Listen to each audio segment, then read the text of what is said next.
Jaeyd, are you gonna go play? Hey guys, I'm Jaeyd. Allow me to explain a brief story of my life. In 2000, I was born in the small town of Jaeyd City in western Kansas. Okay. A few hours after my birth, the nurses ran a hearing test to see if I was deaf. The head nurse was not present, so it was an inexperienced nurse performing the test. She told my parents that I passed the test. Hi!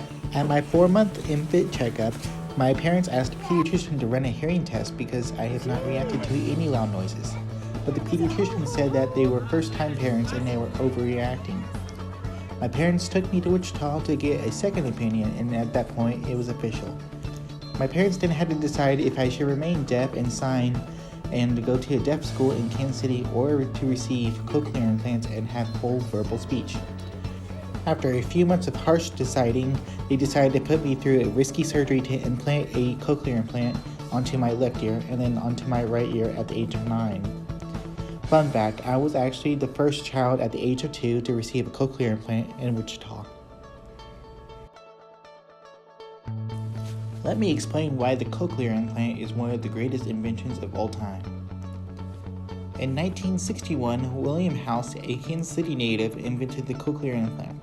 His whole life he has been told that a deaf ear could never be fixed, and he wanted to prove him wrong.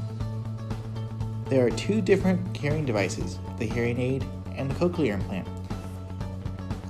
A hearing aid allows a patient with mild hearing loss to hear by producing a sound like a mini speaker into the ear, whereas the cochlear implant allows patients with profound or severe hearing loss to hear speech and sounds by bypassing most of the ear by implanting an internal receiver that sends electrical waves to the cochlea.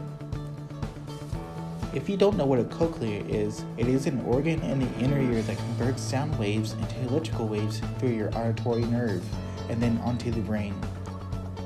The cochlea is in the shape of a snail shell, and inside are microscopic hairs that collect the sound waves. For me, I don't have those hairs, so that's why I am deaf.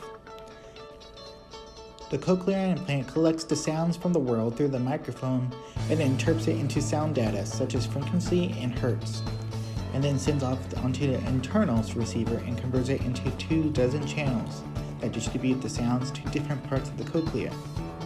And an average hearing person has around 1,000 hairs in the cochlea, but the internal receiver can only distribute to an equivalent of 24 hairs. For many people, they view deafness as a negative disability, like this. You hear me? What? I don't have my hearing aid on. What the hell do you want? I said, quit looking at all those pictures. I haven't seen them. My job now is to prove to you that being deaf is one of the best things that has ever happened to me.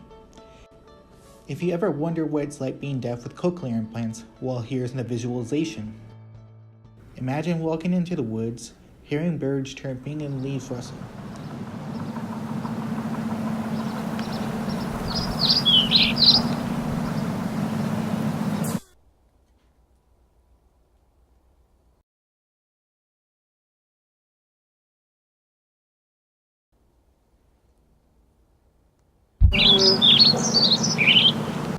As a person with cochlear implants, my advice to hearing people is that whenever us deaf people have to ask to repeat the sentence or word, don't re-say it like we were 3 years old. We can hear exactly like hearing people, and it just takes a few seconds to process the sentence, so please be patient with us.